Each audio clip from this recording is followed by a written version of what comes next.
initial response to the committee's report, but there is much more to come in the autumn. We are going through the process at the moment of reviewing every single aspect of our safeguarding process. I think we're going to be publishing the first ever report on our clinical governance today, later on. So there's a lot of work going on, but I'm absolutely sure there's lots more to do. Thank you. Thank you for that. We're talking about the safeguarding response to our report. In our Safeguarding Vulnerable Claimants report published in May, we recommended that the department adopt a system-based approach to safeguarding, and as part of this, that for significant policies, the department would consider the potential health impacts on claimants of the policy that was being implemented. We asked in the report that you confirm that the planned changes to health and disability benefits as set out in the Pathways to Work Green Paper were prospectively assessed with respect to possible physical and mental health impacts on claimants. And I was unclear from your response whether that had been done.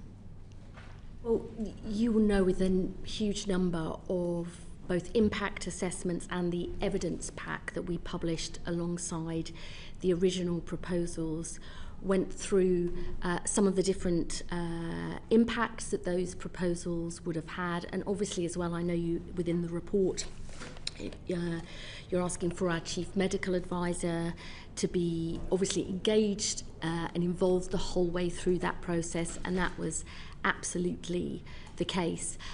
I'm really determined to ensure that all of the policies that we put forward absolutely have safeguarding the needs of vulnerable claimants at their heart. You'll know that we're going to produce a comprehensive system-wide approach in the autumn. As I said in our response to the committee's report, I aim to make a statement in Parliament about that. I think that's extremely important. I think that there is good work underway in the department. I know the Permanent Secretary is absolutely determined not just to have minimum standards but the highest possible standards.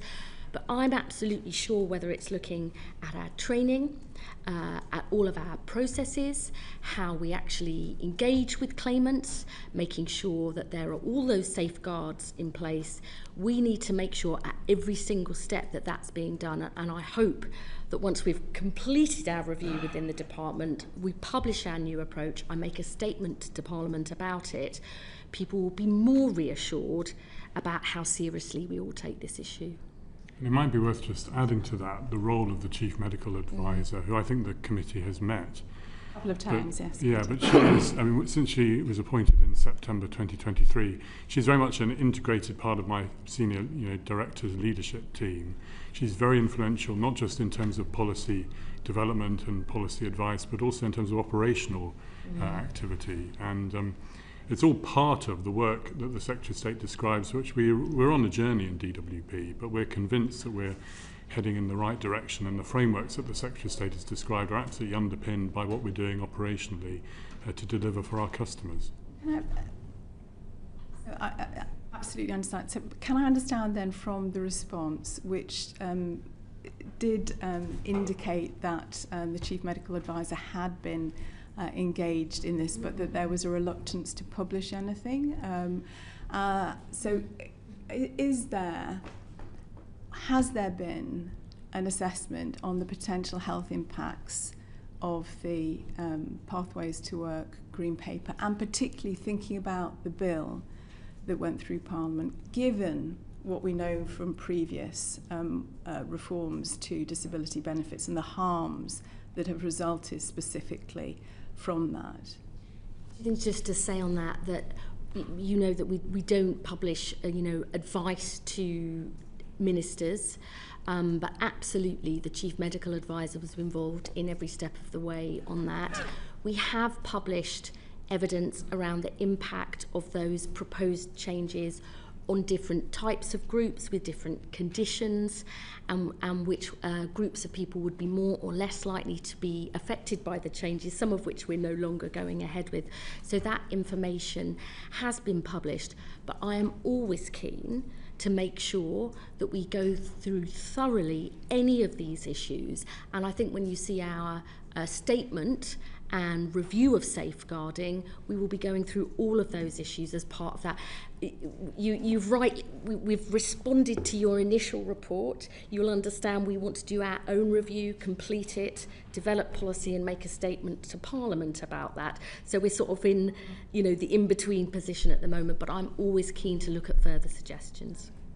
So as a point of information, I think impact assessments can be seen as advisory documents, but they're not advice. Policy so they're advice, they're based on evidence, and I think that's really important distinction to make, particularly in areas around the impacts on health and the potential, as I've just said, about harms. But let's move on. Just very, very briefly, you'll be aware that in 2022, the Equality and Human Rights Commission decided to issue a Section 23 to the department because of concerns about the deaths of claimants and other considerable issues within the department. Obviously, last May, that was escalated to an investigation about the impact on discrimination against disabled people.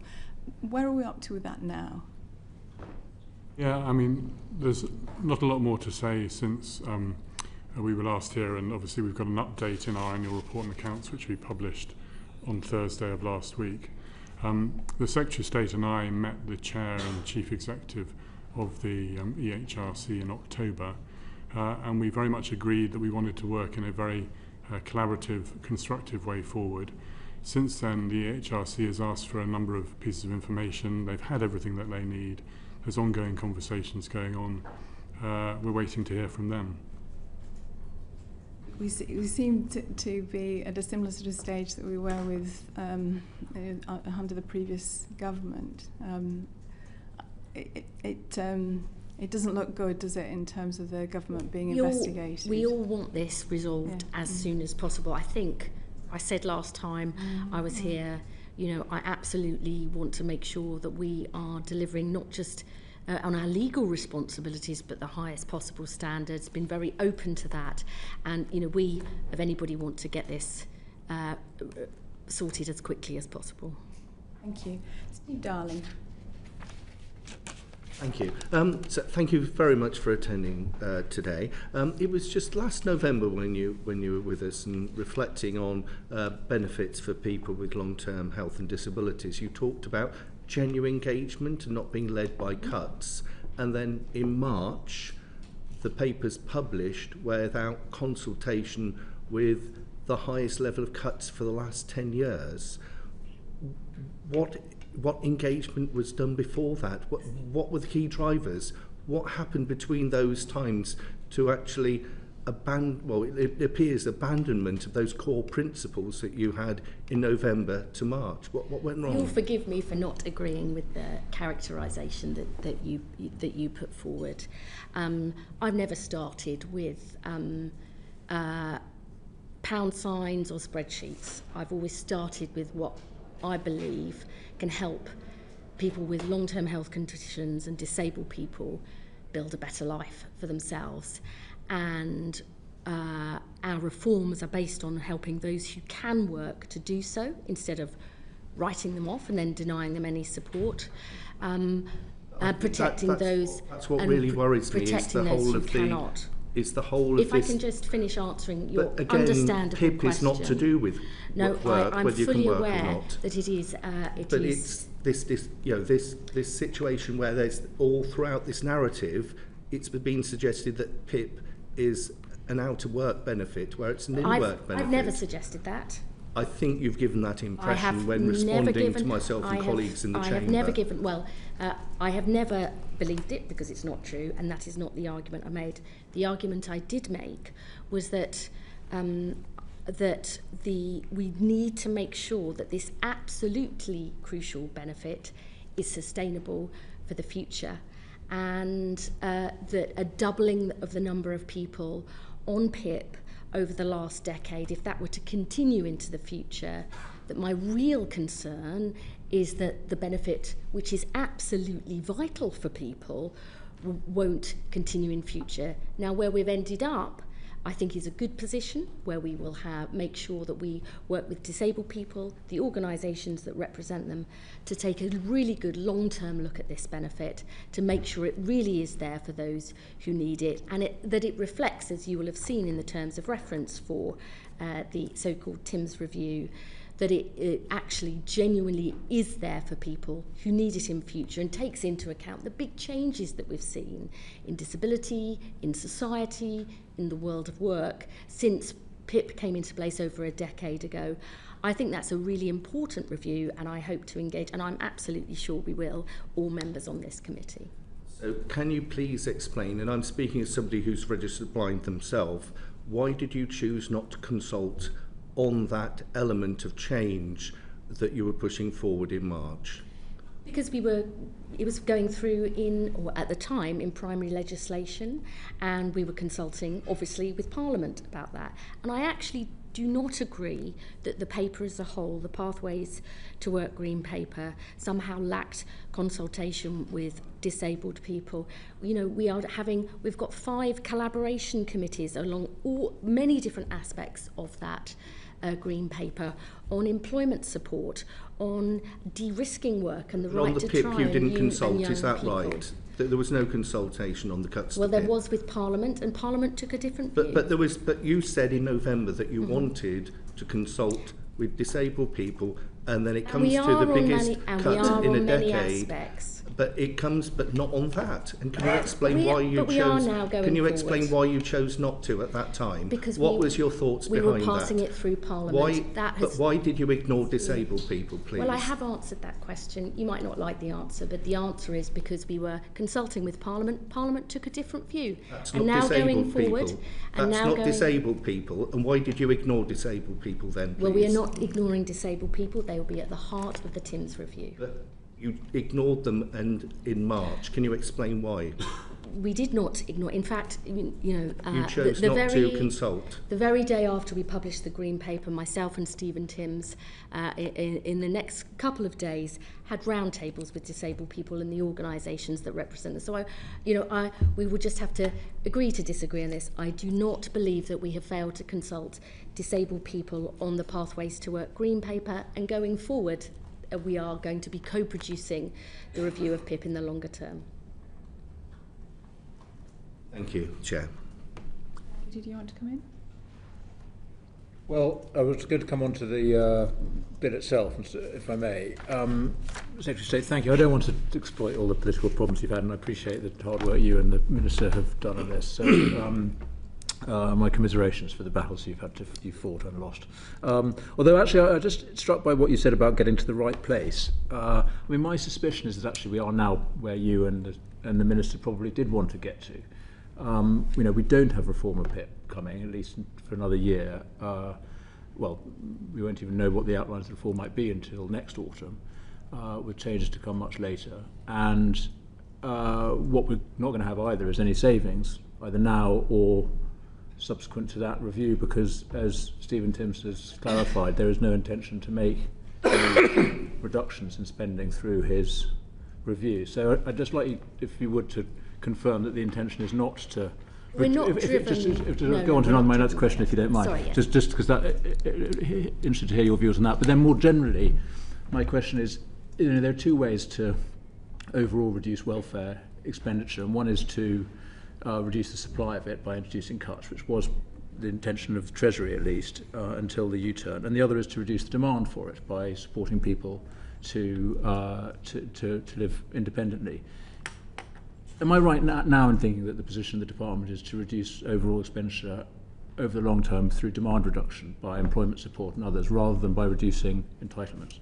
So I've always believed that the way to really get the welfare bill on a more sustainable footing, and I said in my earlier comments that for me does remain essential, because I want to see a welfare state that is really there for people who need it in future, and as we live for longer and more of us live with long-term conditions and there are more disabled people, we have to make sure the whole system works for years and years to come. And I think the reason why we are in the problems that we are as a country is we've failed on welfare because we've failed on work. And so there's two things that we're doing. I don't entirely agree with your characteristic. Firstly is we have to have, I believe, a much more proactive pro-work system. The heart of the bill, I understand why it's not characterised at that, but the heart of the bill that we put forward was to deal with perverse incentives in the system where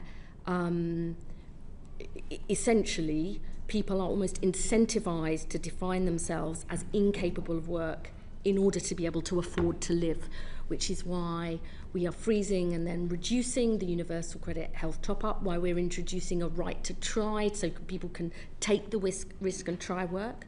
But there's also the employment. So I don't entirely agree it's all about employment support, but that is a large part of it, because instead of a system where if you defined yourself as incapable of work, you were then left without any support, we want to start to try and change that, to engage with people, get people on a pathway. Now, for some people, as I've said before, literally getting out of the house would be a step forward.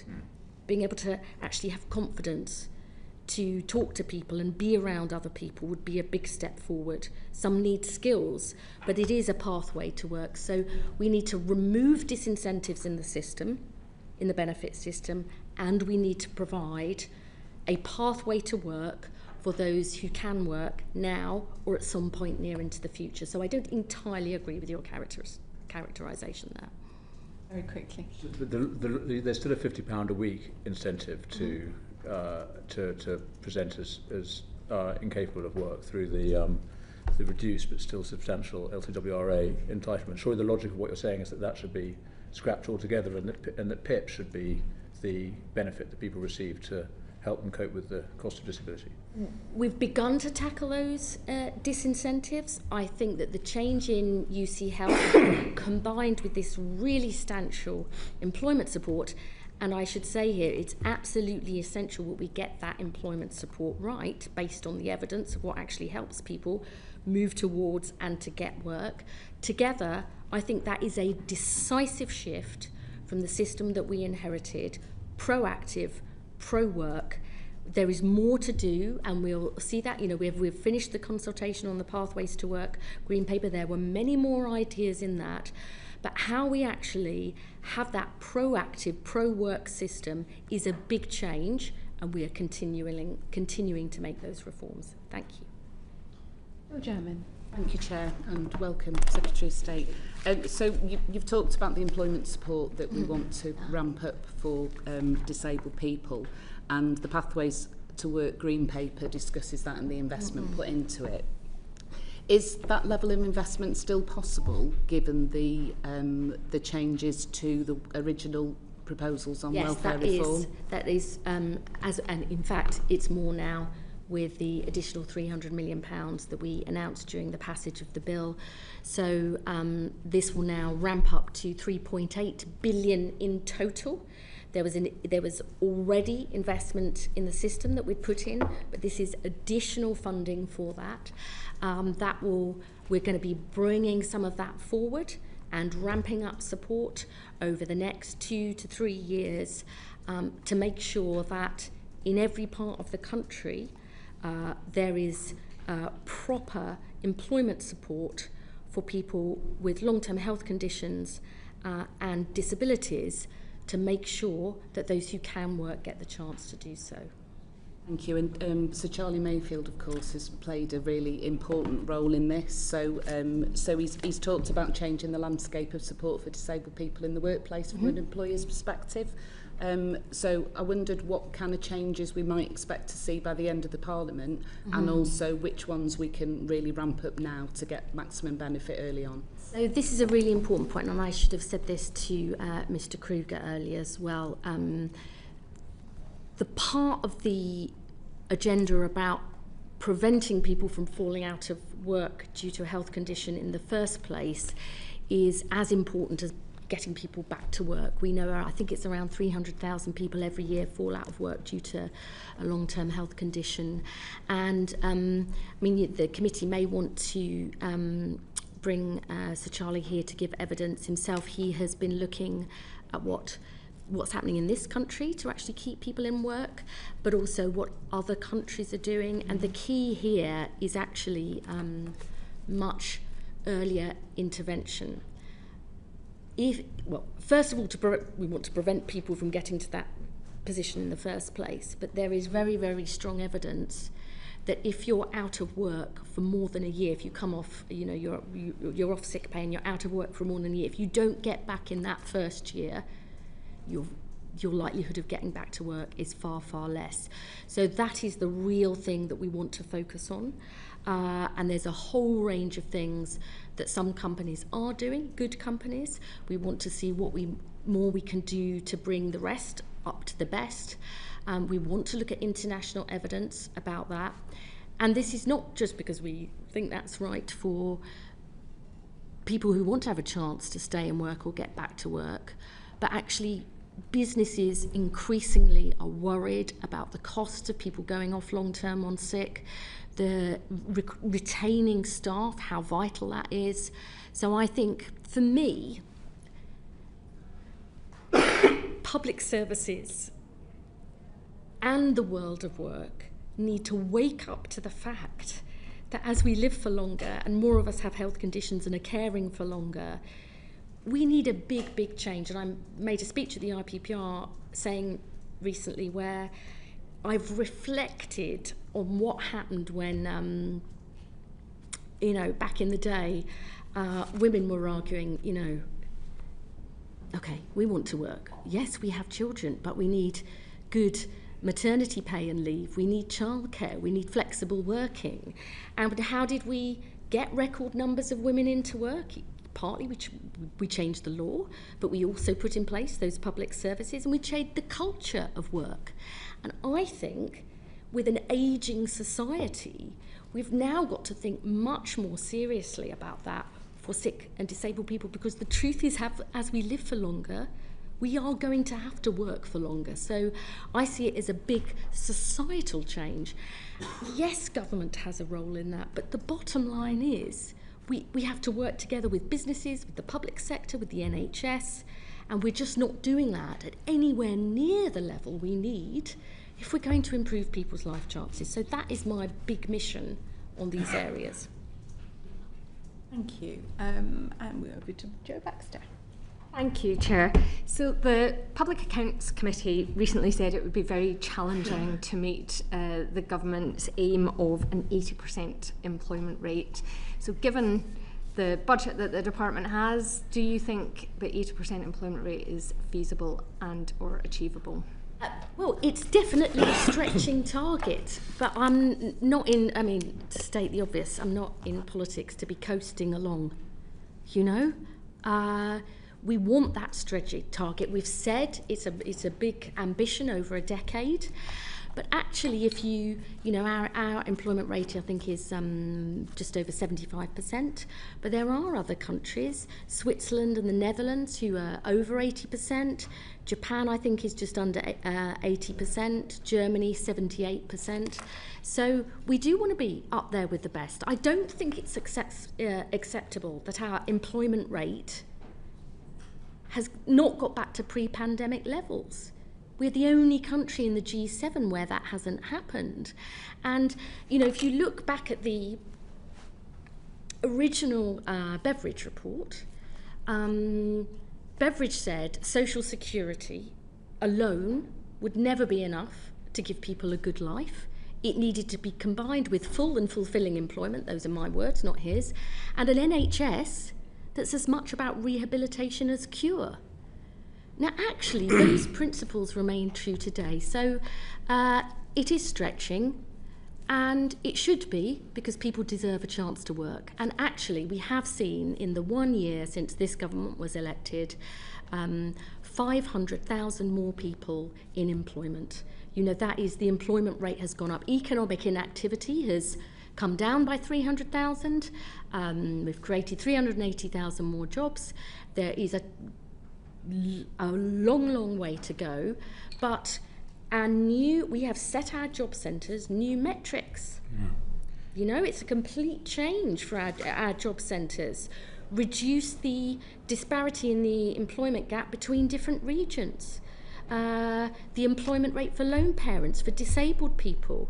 We want to get it up right across the board. Sorry, Peter. No, I was going to go into exactly that same point that you were making, Secretary of State, that the Secretary of State and Ministerial team have set us 8 metrics which get into the heart of this, because there are parts of the country where indeed the employment rate is above 80%, and there are groups in the country where employment rate is above 80%. The focus needs to be on those places or those demographic groups where it is below, where there is that gap. And that is something that it gives us the thing to aim for, doesn't it? The sort of interim stages before we get finally to 80%. And we've been absolutely set that framework by the ministerial team, and we're driving towards it. Just on this point about the focus of job centres, so the Minister for Employment told us that one of her priorities is for work coaches to have more time with claimants. So subsequently, Permanent Secretary, you told the Public Accounts Committee, because I was at the evidence session, that the DWP will be reducing the length and frequency of many work coach meetings because the evidence showed it does not make a difference to outcomes. So I guess my question, Secretary of State, is if work coach support doesn't help people find work, why is it mandatory for millions of people to meet with work coaches? Shall I build on that? Because, Ms Baxter was, as you say, at the Public Accounts Committee session in May, where we were talking about the creation of the Jobs and Careers Service and the opportunity there to take our existing resource of work coaches who are focused primarily on the intensive work search group within Universal Credit and move beyond that, because as the Secretary of State has said, our priority is to go beyond just the intensive work search group to support people, particularly people with health conditions, who previously have been left out of any support at all. So what we've been doing as part of the Job Centre activity review is try to work out where we can best deploy our work coach resource so that those people for whom that resource could be more closely targeted enables us to free up resource for those groups who currently don't get it at all. So some of the things we're doing have been to reduce some support where it's been less needed, but that's to free up resource elsewhere, and 1,000 work coaches are being released to support people on the Universal Credit Health journey as part of this programme. So that's where it's going. It's to support additional support elsewhere. I was again at the Public Accounts Committee on Monday, and the Chair was asking me again about this, particularly it's the claimant commitment review, claimant commitment stage, where we've reduced from 50 minutes below that.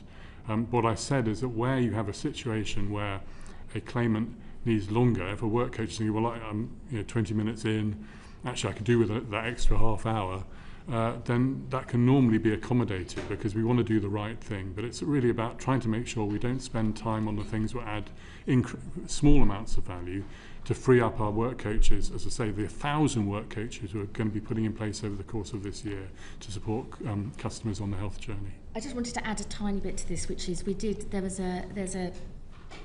some fantastic work, additional work coach time, which is precisely to what is the evidence when we free up our work coaches to focus on those with health conditions and disabilities. And we found that just by calling, asking if they wanted to come in for a meeting, we got 3% more people into work.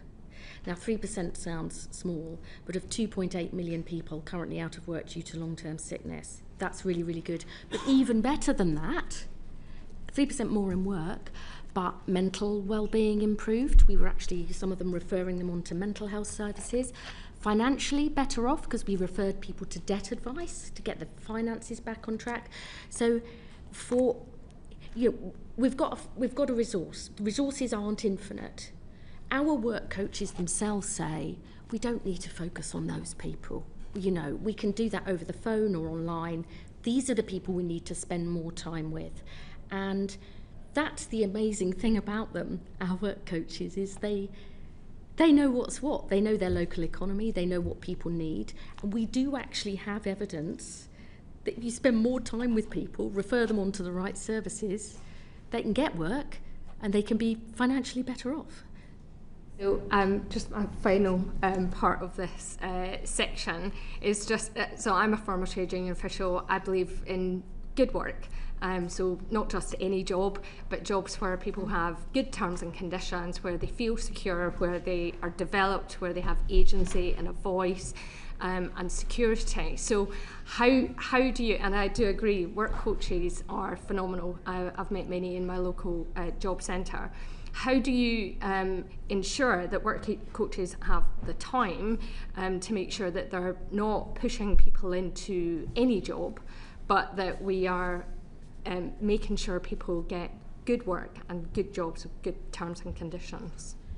Well, this is one of the whole points of our reform of job centres, is that we better match the people who need work with the jobs that they need to get, and ideally to get on in their jobs too. I'd say it's not just about what we do within the DWP. We've got our employment rights legislation to improve the quality of work. We're creating more good jobs. We've invested, £113 billion over the SR in building new homes and clean energy. But we're also looking at what we can do as a department with other government departments. I've already met with Ed Miliband and everyone who's involved in the clean energy workforce strategy to say, okay, you're going to be creating these jobs. How do we get our people into those jobs? What's the partnership we can build?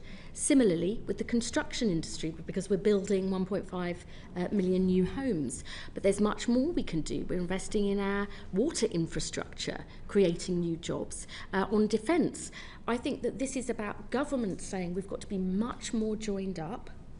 And the DWP, we want to go out there and do a deal with those employers and say we are overhauling our approach to employers. It's not acceptable that only 1 in 6 employers has ever used a job centre to recruit. So we're overhauling that. We've got a dedicated team now in the department. They're going to have single account managers. We want to do much more as a partnership there. So there's a long way to go, but we have made a good start in this first year in office. And in the job centre, I regularly sit alongside work coaches in job centres, and the conversation is all about, well, what can you do? Let's understand your skills, let's understand your employment history and your aspirations and what you want to do.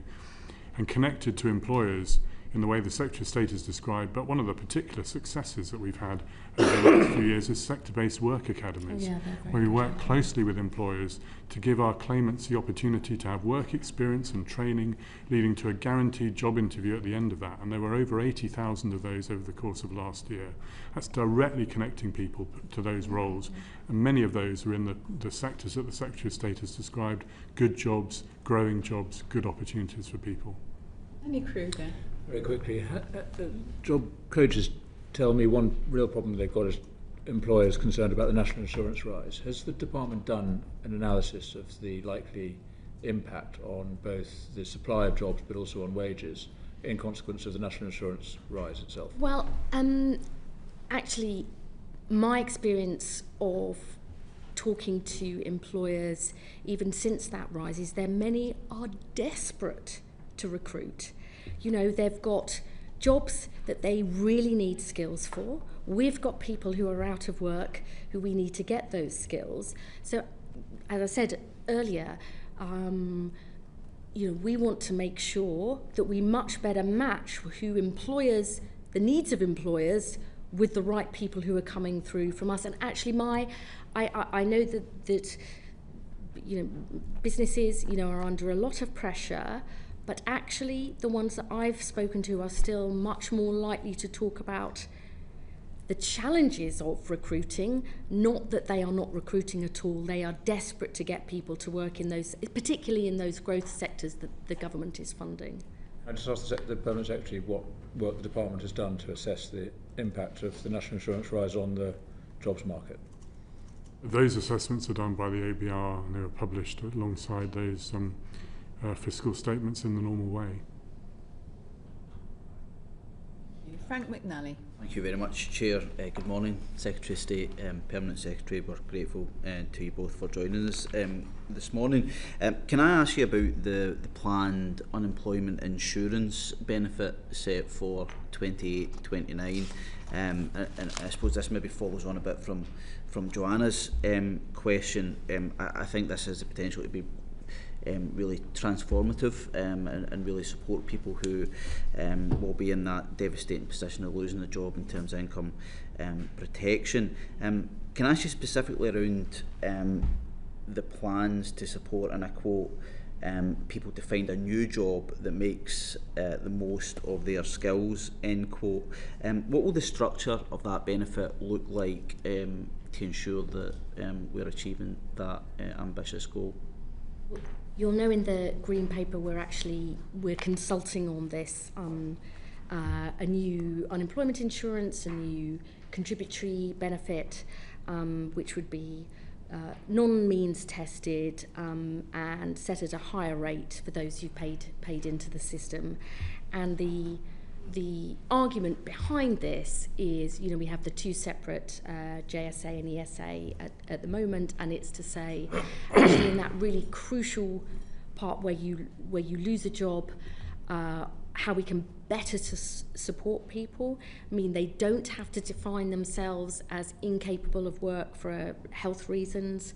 How we actually revive the contributory principle, and crucially, I think I said a bit about this with the Mayfield review, it's during that early period where you're out of work, how we actually pile in support to help you as quickly as possible get back into work, because we know once you're out, once you're on the health top-up, I think it's fewer than 3% of people a year actually get back into work. So this is something that we are consulting on. We haven't developed any further proposals yet.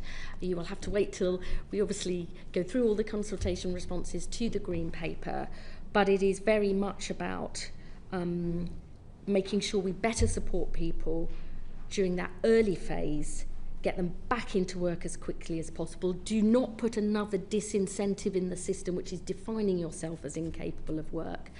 And revive that principle that if you paid in, you should get out. I appreciate Secretary of State. It's a consultation, and there'll be an outcome to that, and an analysis of the findings of that. But I suppose within the flexibility that we would be looking at for a benefit of this nature, can you expand on whether you would expect claimants, for example, to be permitted to reject potential job matches? There have been some concerns that people who have got medium to high skills may feel forced into work that is perhaps not suited to their skills, but forced to maybe go down that route to avoid sanction. Is that something that the Department is mindful of?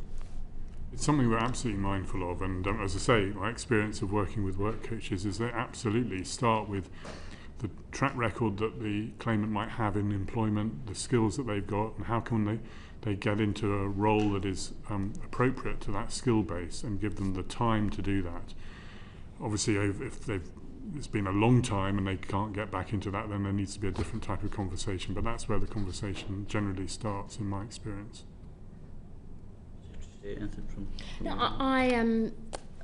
What we want is for people to get into jobs and to stay in those jobs, and that is always better done when you match what people's skills are and what they want for their lives with the appropriate jobs. Now, that is not always available, but that's partly why this government wants to try and create more better jobs in every part of the country.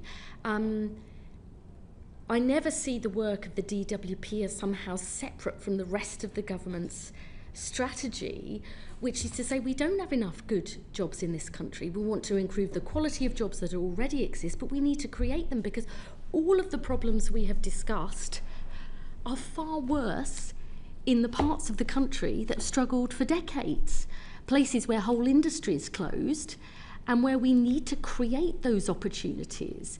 That's why, if you look at whether it's those on disability benefits, young people who are not in education, employment or training, those who are claiming universal credit, all of those problems are concentrated in parts of the countries. The parts of the countries we're in, many of us came into politics to represent, and that this department's work is intrinsically linked with those of other government departments. And one of the things that I know Peter feels as strongly about as I do, actually, is that this department ends up picking up the pieces of the problems that are deep-rooted from many other government areas. Now, we've got to change that. We cannot work in those silos. I mean, poor health, poor opportunities, low skills, not enough jobs, those are the problems we have to tackle together. We're at the sharp end of it. But, and it comes back to some of the points that have been raised earlier about what's happened, admittedly, a bumpy ride over the welfare legislation. But we have to start shifting resources into the things that really help create better lives for people. And we are spending, I believe, too much on the costs of failure and not enough on the better health, better jobs, better skills that we need. That is extremely difficult to shift, but because people rely on those benefits and they've built their lives around them. But unless we grapple with this, benefits alone is not the solution to a better life. I mean, although obviously that is the focus of this committee's discussions. I welcome much of what you said there, Secretary of State. I represent former mining villages, and Coatbridge in my constituency was a big steel town, and we still feel the consequences of that inaction, that deindustrialisation that impacted so many of our communities in the 80s. Can I just, my final question on this before I pass back to the Chair is around binary distinction for job seekers who can work, who can or cannot work within this new unemployment insurance benefit. What risks or perhaps unintended consequences would you see for people who, for job seekers who maybe cannot work because of ill health or disability, but end up not being eligible for PIP post the TIMS review? So I think that we've got to be really clear-sighted about the fact that, and this is an issue that came up discussing the legislation, was about the fluctuating nature of many health conditions, and that we need a benefit system that actually reflects that some people we know are able to work some weeks, not others, some days, not others. How do we have a system that better actually doesn't require those people to always define themselves as incapable of work, that we have a separate set, whatever the spokesperson for the Liberal Democrats said, I'm perfectly well aware that personal independent payments are not linked to your ability to work. They are about the extra costs of living with a disability. What does that mean in the modern world? What more can health and care services do to support people? The nature of those conditions with this increase in mental health claims. All of this has to be reflected in the benefit system. It can't stand still.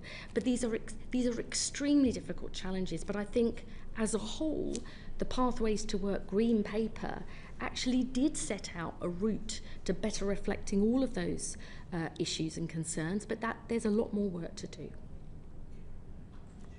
David Pinto-Dziuczynski. Thank you, Chair, and thank you, Secretary of State and Permanent Secretary, for coming to speak to us today. I'd like to shift the conversation to the topic of pensions, if we can. So obviously there is a bill going through passage in the House at the moment, the Pension Schemes Bill, and obviously we had the Mansion House speech last night and the Mansion House Accord signed just weeks before. One of the issues that both the bill and the Accord raised was around getting best outcomes for savers and pension savers. And I know that, for instance, research shows that just 5% of the pension pot invested early in a career, age 25, in private assets can raise the final pension pot size by 7 to 12%. At second reading, the Pensions Minister said that the fiduciary duty to act in pension savers' best interest was not always operating to produce the best outcomes, and that, quote, savers were being let down by the status quo. What concrete plans do you have to address this? And are you considering setting out new guidance around that issue? Well, you know, on the main purpose of the pension schemes bill is to try and produce, you know, better results for UK pensioners and savers, but also for UK PLC to start switching some of those investments. And the main way we're doing that is by trying to consolidate those small pension pots into larger funds that are able to take more risks. And I think that's a really important thing that we're doing. There'll be more to say about pensions before the House goes into recess. Some of the longer term challenges facing today's workers and tomorrow's pensioners, because I'm very concerned about the adequacy of pensions, that there are many people who are, the huge benefits of auto enrolment, but many people still not saving, and that is a real risk for people going forward. We'll have more to say about that next week, but I think the pension schemes bill is a really important first step to try and bring those small pension pots together, better results for savers, and better results for the UK economy.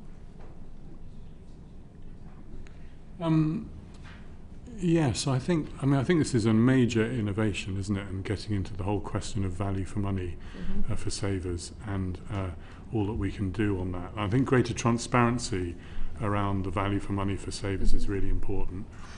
The other area I think we should also focus on is the lack of or the quality advice that savers have in terms of what's available, what the right choices are for them to make. And there's major kind of steps forward on that, both in terms of the things that the government are doing, but also the work of the Money and Pension Service. And of course, the progress on the Pensions Dashboard programme, which will enable savers to see what their savings are and hopefully be able to make right decisions off the back of that. Thank you for that. And you mentioned adequacy. You're absolutely right to raise that. So I think I'm right in saying that 2 in 5 people in the working age population do not have adequate savings to sustain them at a reasonable level in retirement. Just picking up on that thread, what steps are you taking on adequacy? Well, we'll be saying more soon about the next phase of our pensions review. I am concerned of the risk that, tomorrow's pensioners will be poorer than today's. As a Labour politician, I do not accept that is good enough, and we need to face that head on. I'm concerned particularly about those on low incomes who are, they can't even put food on the table, let alone thinking about paying for their pension in retirement. We've got more people who are still paying off their mortgages when they retire, and more people who'll be renting into retirement. And how I see this in the broad sweep of history is that we made some massive improvements under the last Labour government of tackling pensioner poverty through pension credit and then through the Turner Review. And that was an amazing success of public policy, actually. An amazing success of public policy. But there are new problems today, and I don't accept that tomorrow's pensioners should be poorer than today's. But that means we've got to do the long-term thinking and build the consensus that we need to give people, a decent. We all want to look forward to our retirement. But as you say, 40% of people are not going to retire on the minimum defined adequate income. And the truth is that would be terrible for them, but we'll all end up picking up the pieces of pensioner poverty. So we've got to take some difficult, longer-term decisions to tackle those problems. Thank you. We're going to take a break now for approximately 5 minutes. Order.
Carry on if that's all right. And I just want to ask in relation to the predecessor committee's recommendations around indexation for from the indexation of PPF compensation on pre-1997 benefits in relation to the scheme rules for this.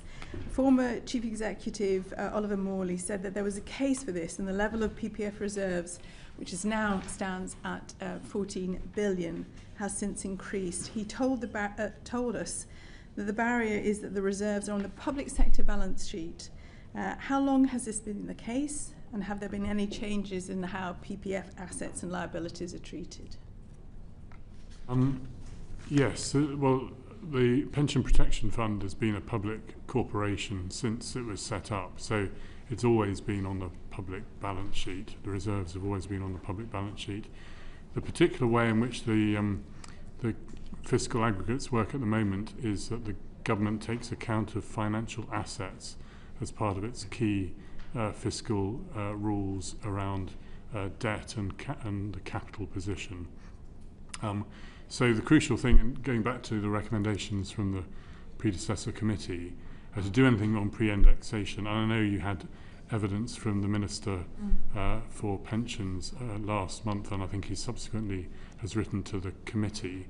But I mean, the crucial thing to say is that any decision on the indexation of pre-1997 assets is a fiscal decision that needs to be made alongside other fiscal decisions in the normal way. Thank you for that. I understood it only came on the public sector balance sheets in the last few years, actually. So I'm interested in why that was the case. But I wonder if you can understand from the perspective of scheme members that they've had their pension in real terms just eroded. It's their savings, their investment in the scheme that has contributed to the PPF reserves, not insignificant reserves. You know, how can we justify this to them? Many of them in their late 70s and 80s who are literally clinging on, and given what Secretary of State just mentioned earlier on. 1997 was the year that legislation was introduced to require indexation. So I appreciate that many schemes did have indexation prior to 1997, but it wasn't a requirement until after 1997, which I think is the reason for the current status. At the end of the day, I mean, that £14 billion of reserves, those reserves are there to fulfil the role of the Pension Protection Fund, which is to step in if they need to, if a DB scheme runs into trouble. And obviously it's difficult to predict the future requirement of those reserves, but that's what they're primarily there for. Can I just, I mean, in December 2024, it was estimated that if a modest increase of 2.5% was given to the remaining members of PPF, of the scheme rather, it would be a total of about 133 million over 10 years. We're not talking about massive sums in terms of the overall public sector spending, but to the people that are living from day to day and really, really struggling, you know, it would be a real significant difference. So I understand the justification, but the humanity of where we are now and the position that these people are in now, what can we do for them? When Torsten Bell came to speak to the committee, you know, he said he was absolutely aware of those points that you've raised, the older pensioners, many women, and has, you know, he's personally met many and he's fully aware of all of those, but there are obviously also wider implications for the public finances. I think he told you he's aware of that. This is their money. Absolutely. Their money that they have in terms of the levy that has gone into PPF. Their money, it's not tax, but it's their money that has been used to provide that levy. And surely they should have a call on that as well. I think, as Torsten said to you, we're really aware of what's happening and the implications, that there are implications for the public finances.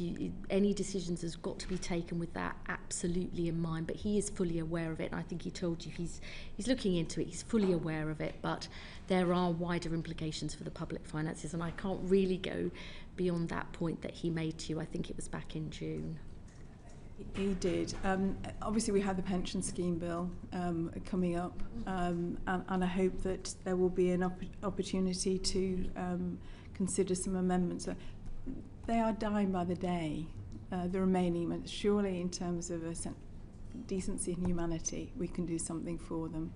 And I understand this is something that previous committee and you have pushed. I think Torsten was very open about understanding all of those implications when he last came here, and has written to the committee and given evidence to you, and that's where we are at the moment. Okay, I'll just leave this 133 million next 10 years against 14 billion. I'll just leave it at that. Okay, let's move on. Next on my list is Frank. Thank you very much, Chair. Secretary of State, the Pensions Ombudsman, as you'll know, set up the Pension Dishonesty Unit to investigate allegations of fraudulent behaviour and misappropriation of pension funds. It supported 800 people and directed redress of more than £40 million.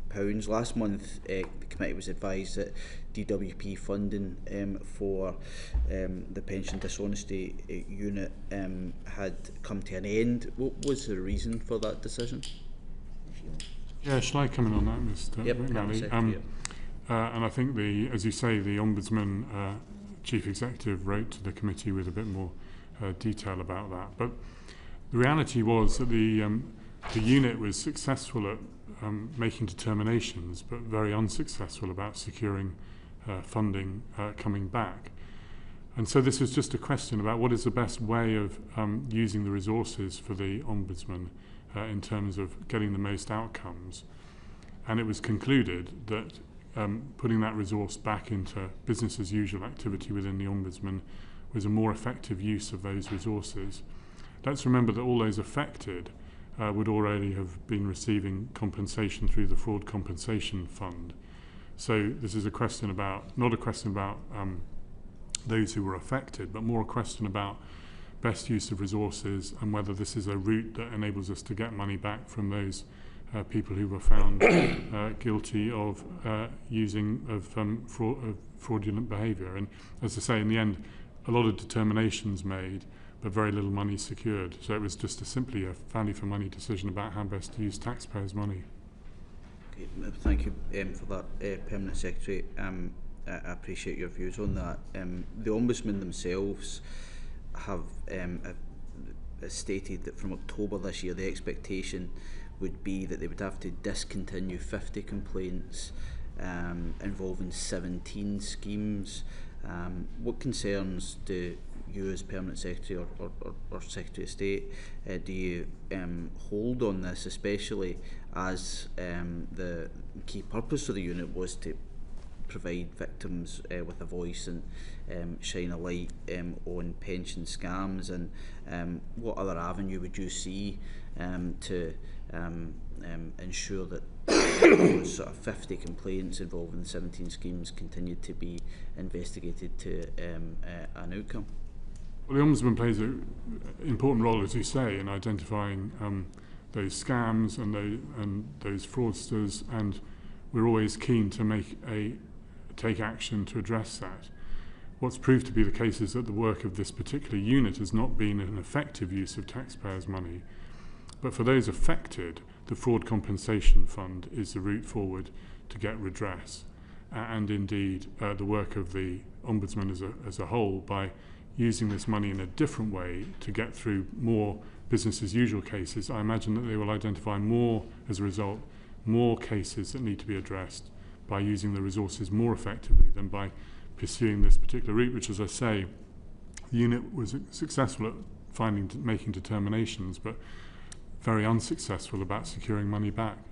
Do you think there are additional resources that need to be put into areas that you deem to be more successful to get on top of some of these challenging and complex matters?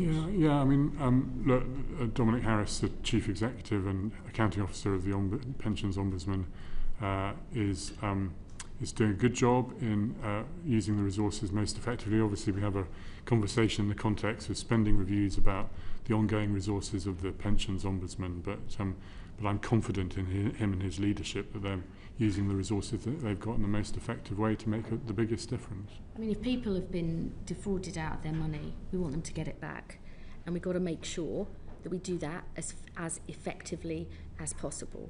And if you know, what happened here was actually the money we weren't getting as much of that back as we wanted to be able to do. So a change has been made, but I want to make sure that this is tackled properly, and we'll make sure that we keep that under review, because it's not acceptable if that's happened to people. We need to find the best way of doing it. If what we're doing isn't working, we have to have another look again, and that is absolutely a sort of clear commitment from us. Appreciate that. Amanda Hack. Thank you, Chair. Thank you to the Secretary of State and the Permanent Secretary for being with us today. This did get raised in our previous question, but I just wanted to delve a little deeper into the pensions dashboard, much long awaited, and a project that has been reset more than once already. So in March, Brian Burns of Moneybox said he was concerned there was still no launch date for the Money Helper dashboard, and he was a bit sceptical of the launch date that the private sector would follow. So what's your working assumption of when the launch will happen to really sort of benefit people with claiming their lost pension, so to speak? Thanks, Ms. Hack. I mean, as you say, it's a really important programme for the reasons I was raising with Mr. Pinto-Chinsky just a moment ago before the break. And as you say, it's a programme that did go through a reset. We put it into reset in 2023. Then we brought new leadership in, also new leadership in the Money and Pension Service at Chair and Chief Executive level. And I am pleased with the progress that they've made. They are on track. The first connections have been made since April this year. Indeed, the state pension system is now being connected up. And we are on track for reaching the final connection date, which is the 31st of October 2026. Alongside that, we're doing work around developing the front end, the Money Helper dashboard, as you say. The Money and Pension Service are doing a lot of user testing to try and work out how best to use that. I want to make sure that the information is displayed in a way that is helpful. So it's one thing getting the system working in terms of I like to think of it as the plumbing, the connections through from each of the thousands of pension schemes there are is a complex job. But then bring that information to people, which, as we said earlier, is complex, and we need to make sure that people have the right understanding and make the right decisions off the back of that. I think that is really important. There's a lot of potential here, potentially some risk too. So that's why everyone wants to get this right. There's user testing. We don't have a date for when the Money Helper dashboard will be ready. As I say, the final connection date is the 31st of October 2026, and we're all set for that. We can keep the committee up to date with that. I'm sure the Money and Pension Service, as they come and report regularly to this committee, will do that too. But it's really, the programme's going well, the infrastructure's going well. We just want to make sure that when we display the information, we do this in a way that is most helpful for customers. Yeah, I mean, certainly under question, and one of the things that I was really nervous about actually is if people felt that adequacy was of real worry, that actually that may have a negative effect, and how we needed to deal with that, giving people the right advice that they needed. So with this sort of essence, what we also heard from the evidence was that in other countries where this has been successfully rolled out, the private sector had really had an important role to play. So how do we keep the private sector engaged while there's still a little bit of uncertainty after connection when it will actually be up and running as a dashboard? It's a good point. There's a lot of engagement going on from the Money and Pension Service. They're well connected in, obviously, through everything else they do to that wider sector, and the pension schemes themselves are well embedded in because they are providing the infrastructure and connecting up the system. I think the current plan is still that the Money Helper dashboard will be the first one to market. Obviously, commercial ones can flow after that. But I think for all the reasons you've described, making sure that we are doing this in the right way with proper user testing under controlled situation is the best way forward. Ultimately, though, we imagine that there will be a number of dashboards out there displaying information in more innovative ways. But it is so important. I mean, this is such an important step forward, isn't it? But it's so important that we get it right. Yeah, and obviously we have reflected on about actually pension adequacy. So how do you vision that these dashboards will change people's view about how retirement looks for them? What kind of behaviour change are we sort of anticipating? Shall I have a go and the Secretary State might want to add to that? But I do think information presented clearly and in a straightforward way is at the heart of this. As we said earlier, making decisions to save for retirement early on in life are the right things to do. It makes such a difference. And yet it's something that so many people put to one side until later on in their career. So having this as something that people can have easy access to, I mean, it's not the same as looking at your bank account because the numbers are presumably, hopefully, not going to be moving up and down too regularly. But being able to, at those regular points in life, to be able to think about, am I making the right decisions about spending money now or investing in the future for my retirement, and sort of seeing the difference that choices they make have is so important. Added to that, we know that so many people, particularly in the way that careers work at the moment, have a variety of different pension pots in different places, and maybe some that they've become disconnected from. So having information about the money that they have themselves is another important part of this too. I anticipate and I hope that this leads to people making those long-term decisions in a controlled, mature way, seeking advice. But we need the whole infrastructure to work effectively, and we need to avoid people providing the wrong information or encouraging people to do the wrong thing based on the information that comes out in the dashboard. And there is that risk of that if we don't get it right. I would just add one of the things we're obviously thinking seriously about is with pension freedoms, really, there's big decisions even when you do gain access to your pension about how you're really going to make the best use of that for what are longer retirements as we live for longer. And knowledge is power, but we've got to make sure that yes, the plumbing, and as you refer to it, and the information is all there, but the truth is and we've probably all around this in this room,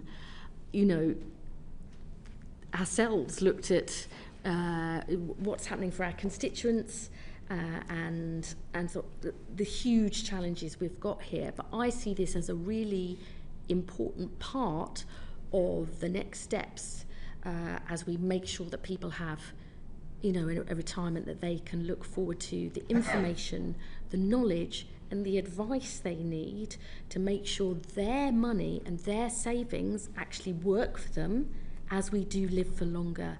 This is a really important thing, but I think there's much more that we can do there. Thank you. Thank you, Chair. Thank you. Steve Darling.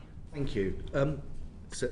Bearing in mind that we've got 4.5 million children living in poverty, and childhood is a very short period of all of our lives, it's particularly disappointing the slippage that we've had on the child poverty strategy from being published earlier this summer until potentially the autumn. Can you give a clear date as to when that will be published, and can you please explain why the unfortunate slippage? It will be in the autumn. I can't give you an exact date, but I do not believe there has been slippage in this government's determination to tackle child poverty. We have introduced a fair repayment rate in universal credit to stop people being plunged into debt. We're introducing free school meals for all children in households on universal credit, which will lift 100,000 children out of poverty. We're dealing with direct pay in the child maintenance service, which we believe will lift 20,000 children out of poverty. We're rolling out Can you free please breakfast explain clubs. why did the slippage well, happen? You said that there was slippage. I actually think we have taken action and made a down payment on tackling child poverty. So it's not going to have any impact then, the child poverty strategy, it doesn't matter. Can you explain why the delay? You had planned to do it earlier this year. Now it's going to be the autumn, so that could be, knowing the government, December. Childhood is a really short period of time. We're letting our children in poverty down. Why is the government doing that by not publishing as it promised previously? I think action speaks louder than words. We've taken action to tackle child poverty. Can you explain why you haven't published the child poverty strategy so far? Would you like me to answer the question? Yeah, no, well, you're very well avoiding it. Why have you not published the child poverty strategy? We want to get this right, and we understand that there will be funding implications, and we think it's really important that we spell out a comprehensive strategy, but we have not had slippage on tackling child poverty. We're putting that into action. Thank you. Amanda Hagg. Thank you. I think one of the things that's been really positive in terms of looking at child poverty is the actions we have already taken. I think the free school meals that will be rolled out next September will have a real step forward in terms of actually how many children can access a free school meal. So in terms of the review and the analysis, what does that tell us about that one, just that one bit of policy will actually, how that will improve child poverty? So this is really important to me personally. I used to chair something called Feeding Leicester, which is the programme to end hunger in my city, and that emerged from a survey we did back in, I think it was 2018, that showed 1 in 5, this is even before COVID, that 1 in 5 kids in our city every single day worried about having enough to eat. And that's why we set up Feeding Leicester. And kids can't do well if they haven't got enough food in their bellies. And I'm extremely proud of the free school meals for those on universal credit. It will be available will lift 100,000 children out of poverty, but actually be available, I think it's to 500,000 children. But I think something that hasn't been recognised from the spending review so far from slippage, there's actually action being taken, is it's not just feeding kids during term time. Because of our 3-year funding settlement on the Household Support Fund, now called Crisis and Resilience Fund, holiday hunger there, and the DFE's commitment to the Holiday Activities and Food Programme will feed poor kids at school and in the holidays too, because kids don't stop being hungry when they're on holiday. So I think that's really important. But if I can just take a step back for the child poverty strategy here. Social security measures are essential to bringing those numbers down. But we've also got to do more on 3 other fronts. Firstly, bringing down the costs families face, particularly around their utility bills, and I'm very proud of what we've done again on the warm homes front, extending that to an additional 2.7 million families. The warm homes discount, I think that's going to really help. But we've also got to get more people into work. The lone parent employment rate has stalled. We need to do more to get second earners into work. We had very clear evidence on the Child Poverty Task Force that having a second earner in part-time or full-time work was a really strong protective factor on child poverty. But the other element of this, I think, is the very, very, very early years of life. We now know just how important those first few years are for children's brain development, social development, I ran a charity called the Maternity Alliance before I became an MP, and those very, very early years, pregnancy in the first 2 years, how important they are. And so our announcement about rolling out Best Start family hubs is absolutely critical. So I see the child poverty, I understand, inevitably the focus on the child poverty strategy has been about social security measures, but actually it's much broader than that. Yes, it's about that, but it's about work, It's about the best start in life, and it's about financial resilience for families. So many families, one thing goes wrong, the cooker breaks, the washing machine goes, and they are plunged into poverty. So we have got to take action on a broad range of fronts here. I am very proud of the start we've made. We have got a hell of a long way to go, but I think we've had some down payments on our child poverty strategy, and myself and Bridget Phillipson will be forging forward to do even more in the autumn. Jill German. Thank you, Chair. So I'm a Welsh MP, and so in Wales there's been an awful lot of work to try and mitigate the impact of child poverty. So things like work on the cost of the school day, and universal free school meals for primary school children, and our long established breakfast clubs, which have been in place for 2 decades, I believe. But despite these measures, child poverty in Wales remains stubbornly high. So I believe really strongly that joint working between our UK government and, in my case, the Welsh government is absolutely crucial to be able to make a difference with child poverty, and not just mitigate the impact, but actually drill down into the root causes. So I wondered if you could tell me how the government will work with the devolved administrations to deliver the child poverty strategy, accounting for devolved policy areas that are likely to impact child poverty outcomes. So of course, Bridget Phillipson is working in education here in the UK government, but we'll have a Welsh Government equivalent. They'll be the same in Scotland, and how that will look.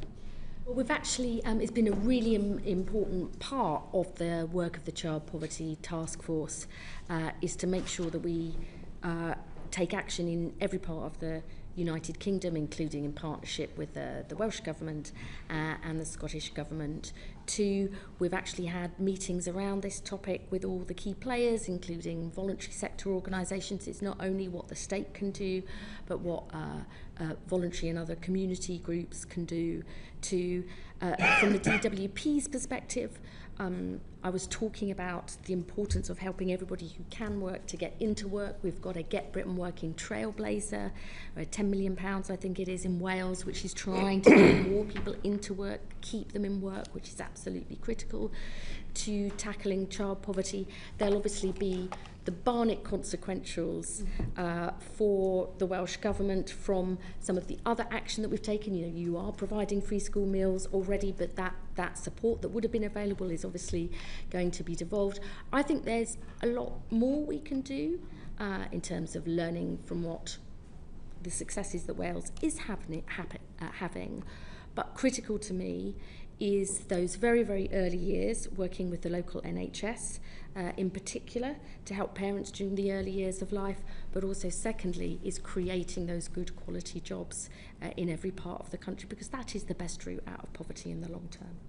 Will there be continued discussions with the Cabinet Secretaries in the devolved administration? Absolutely. So health, of course, you've mentioned, education, absolutely crucial to have joint working so it replicates what's happening in this place. Absolutely, and we're already doing that. That will continue until and beyond when the strategy is published, but particularly, as I've said, on the employment support side, we've got a big manifesto commitment to devolve more so that we get it right in Wales. We're working closely with the Welsh Government on that, but all of my counterparts want to make sure in every part of government we have that close working and that we deliver through, whether it's through the NHS, through local government, through employment support, because the truth is it's only when we do that together that we're going to get the best results for our children everywhere. Thank you, and let's hope we can see those figures coming down.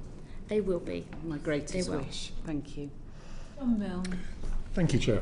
And just want to move on to another area, housing, very important issue nationally and indeed in my constituency of Horsham, where, as it happens, I'm attending a local housing summit tomorrow on affordability. So I'm hoping to pick up a couple of tips, advice from you today. So the temporary accommodation subsidy allows local authorities to reclaim from the DWP up to 90% of LHA rates from 2011 after exercising their homelessness duties.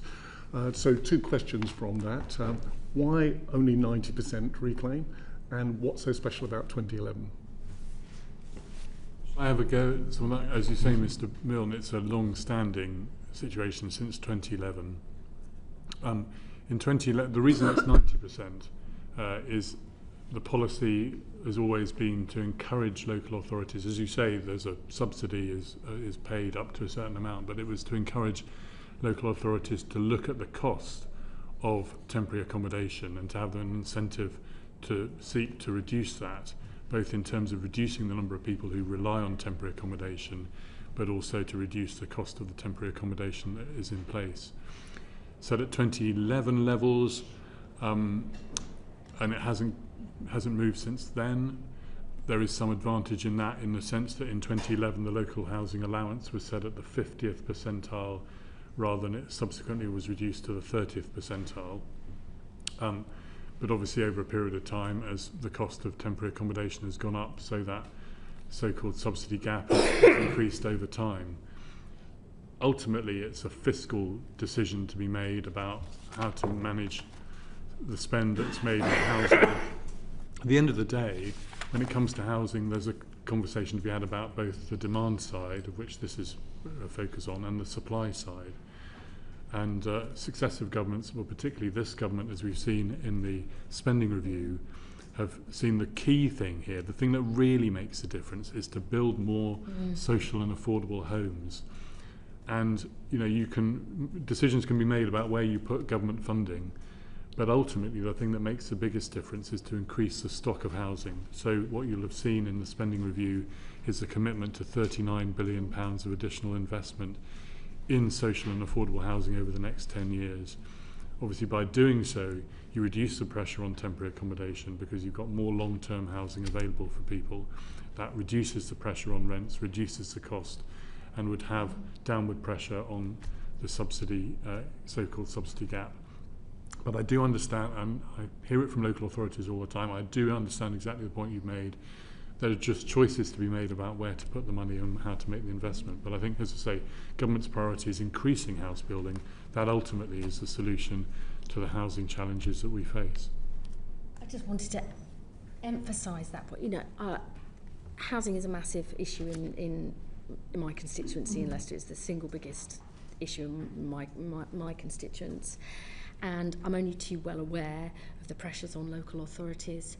But ultimately, we've got to start shifting the focus onto precisely what the Permanent Secretary said, which is, building more social and affordable housing.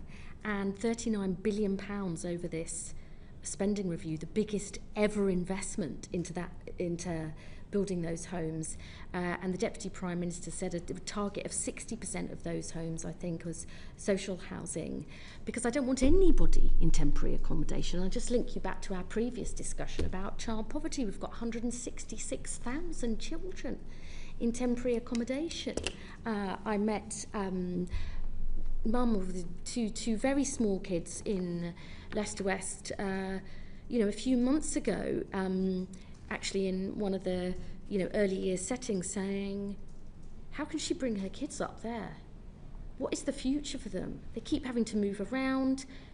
They haven't got anywhere decent to be on their own. When they get to school, how are they going to do their homework? How long will it take them to get there? The state of the accommodation. So the long-term decision for the government is, how do you really solve that problem? I know about the immediate pressures on the council, believe you me.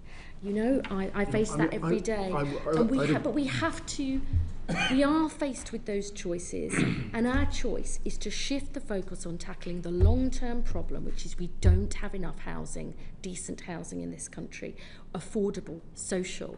That is how we want to get ourselves out of this bind, because the amount of money that we are spending on housing benefit, often for poor quality housing that we don't want. We're introducing a bill on renters' rights, private rented accommodation. If we don't take the long-term decisions facing the country, if we only face, they are immediate problems.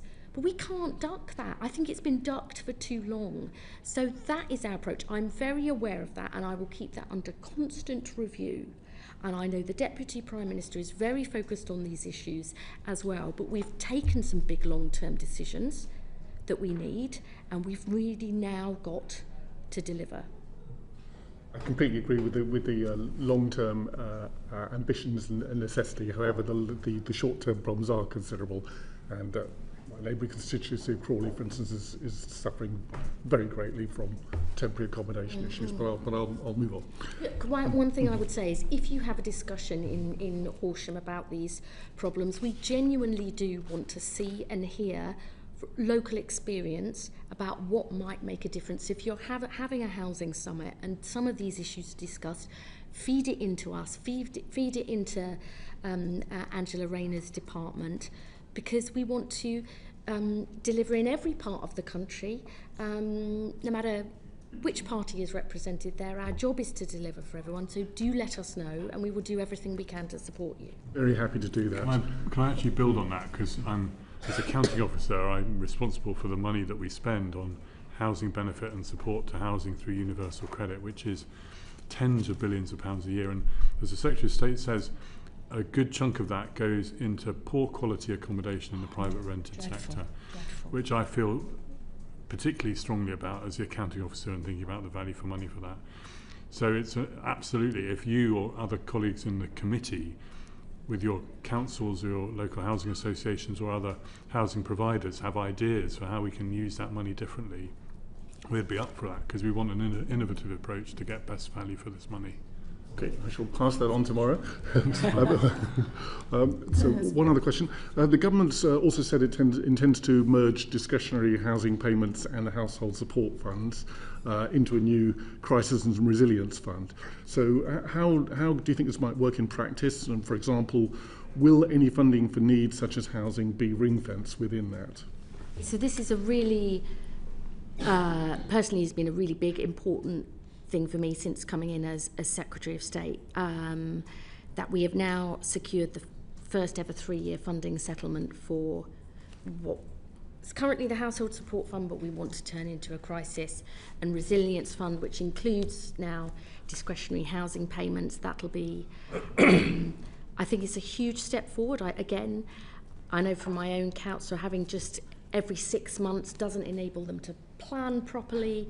And I think that support, actually we had a big event yesterday with 600 different stakeholders, local authorities, voluntary groups and others about, okay, how can we use this money? Yes, for emergency payments still, because that will be required, but to begin to shift it towards helping to tackle some of the root causes of these emergency problems, and to build resilience within families and communities. Again, I've been quite influenced by my own city, where we have looked at, for example, getting our volunteers in our food banks to start, as many already are, signposting people to debt advice, welfare advice, to maybe employment support, or particularly mental health support. We did a big project in Leicester where we found Food Bank Plus, where we found huge, stating the obvious, you will know this if you're involved with your food banks locally, just how many people have mental health problems who are relying on our food banks. So how do we join that up more? How do we support voluntary organisations, which can be so much the glue that can help bring people together, but who have, whose funding has been decimated over the last 14 years? How can we support those voluntary groups to better link people with support? So that will remain.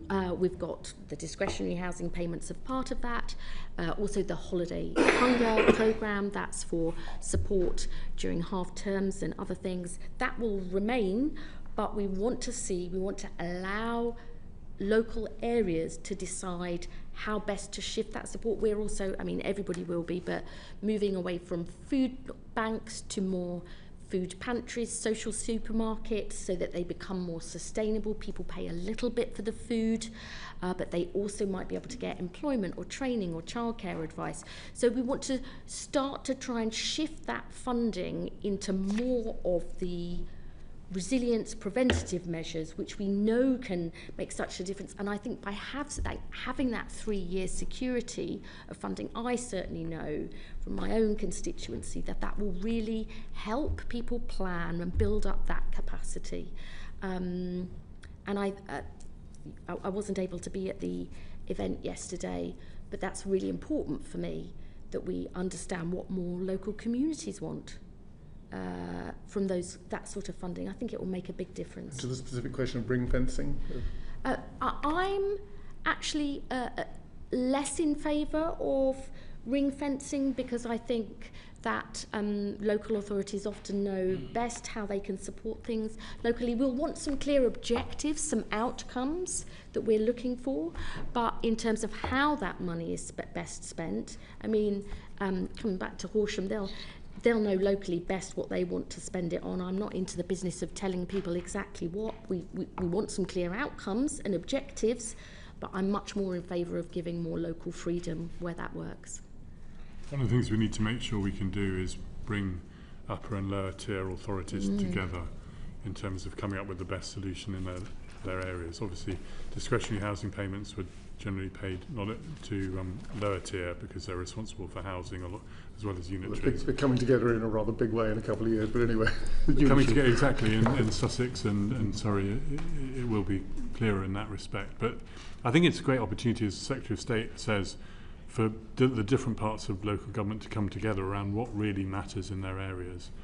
And the subsequent engagement after yesterday's event, we've got events around the issues around food banks, as the Secretary of State says, around housing, around crisis and emergency, but also, as the Secretary of State says, around resilience and long-term planning. So really keen to hear the views of stakeholders on all four of those elements of the plan going forward. I mean, as part of our local poverty strategy, I mentioned this earlier, one of the things that we found that particularly plunged families into poverty in Leicester was white goods going wrong. So now we are setting up, we're trying to set something up where people can get decent white goods as a replacement instead of getting another one on loan, more debt. Obviously, the root cause of poverty is not enough people able to have good enough jobs and the cost being too high, but there are other things that we can do locally. That was right for us in Leicester. It might not be right in Horsham, but I think there's a lot more practical things that we can do to support people, and I hope this huge investment over the next 3 years will really make a difference. Very quick one from Danny Kruger. Thanks. I mean, it sounds like quite a substantial change in the purpose of the existing funds. What I hear you saying is that you're going to shift the funding from essentially grants to households to grants to social infrastructure of various sorts. And I appreciate you're leaving the discretion to the local authorities, but that might, in practice, be what happens. Is that correct? So it's both, because I know my own city will still need some of those emergency food vouchers, the emergency payments for people who would otherwise be evicted and at risk of becoming homeless. I get the argument, sorry to interrupt you. But it's I would say it's not a directive, it's saying enabling local authorities. In practice, what might happen is the budget that's currently available for households in emergency will decrease, and there'll be instead investment in local social infrastructure. Both will remain available.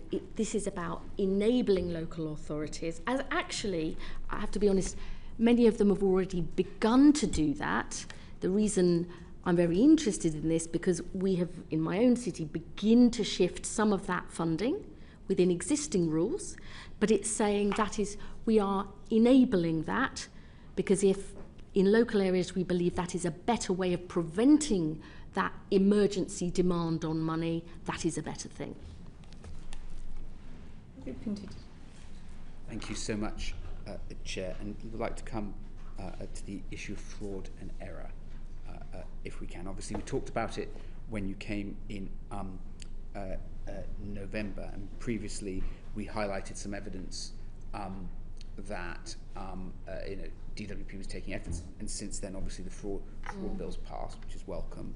But we'd also highlighted evidence that in terms of the kind of bounce back post-COVID, DWP's performance was behind that and lagging that of the private sectors in terms of dealing with fraud.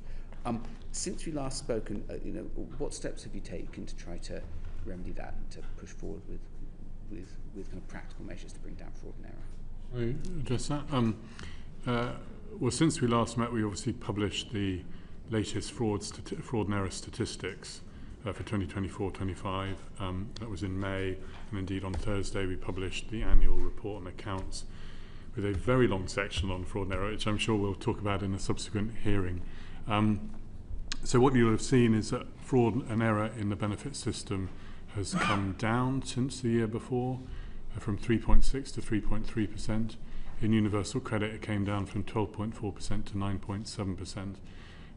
It's still a little bit above where we were pre-pandemic. Pre-pandemic, it was 9.4% for universal credit and 3.1% for the whole benefit system as a whole. But we made promising steps forward, and we have our full fraud and error strategy, of which key parts, as you say, are being taken forward through the bill. But what the annual report and accounts does is it goes through all the things that we've currently been doing and the progress that we've made. So we set ourselves a target for last year of making savings of 1.7 billion pounds. I'm glad to say we overachieved that. We achieved savings of 2 billion pounds. But one of the things that we've started to try and do more of, because we've tended to focus quite a lot in the statistics and the work we talked about in terms of detection, which is when the fraud has already happened, you're then chasing the fraud down and trying to get it back, which obviously has a downside in the sense the money's already gone out the door. But also what you end up with is claimants with overpayments that you then have to get back, and that may be a difficult thing to do for a variety of different ways. So an increasing focus on prevention. And one of the things we've published in the annual report and accounts this year, for the second year in a row, but it's some indicative statistics that we've been producing that look at the overall effort of the department in terms of tackling and preventing fraud as a whole, and preventing fraud through all the different controls that we've got in place, as well as new things that we're bringing in, such as the eligibility verification measure in the bill, such as the periodic redeclaration that we're asking people to do on a regular basis, and the UC verification work on things like capital and self-employed income. So a variety of things that are being done in addition, but they're also intrinsic controls already. So I did actually have the table in front of me. So this is now published, and it's page 99. It shows that we prevented or detected fraud last year of £24.9 billion, which is up from £21.9 billion the year before. So when you look at the scale of fraud that actually happened, fraud and overpayments of 9.5 billion, a much greater amount of that was actually detected and prevented in the first place, or detected after the event and clawed back. So it's a sense of really trying to give a bit of weight to what I really want us to do as a department, which is get ahead of the problem rather than be detecting it and clawing money back after the event, stopping it happening in the first place. And I think publishing this in a regular format, I think, will be helpful for the committee in holding us to account for that. And that was also brilliant. Blue Peter, here's one that I made earlier moment, and it's very good. I suppose the other part of that kind of you're picking up is around increased automation and using a lot more AI and kind of tools, predictive tools to, as you say, try to stop problems before they begin, both for fraud but also for error, because obviously we don't want either, as you say, people being underpaid or being making a perfectly legit claim that there's no fraudulent intent and then they're overpaid and then they're put through hardship when it has to be recovered. Obviously the big challenge for the department's always been beforehand, kind of the data infrastructure, the skills and the IT to successfully kind of use that.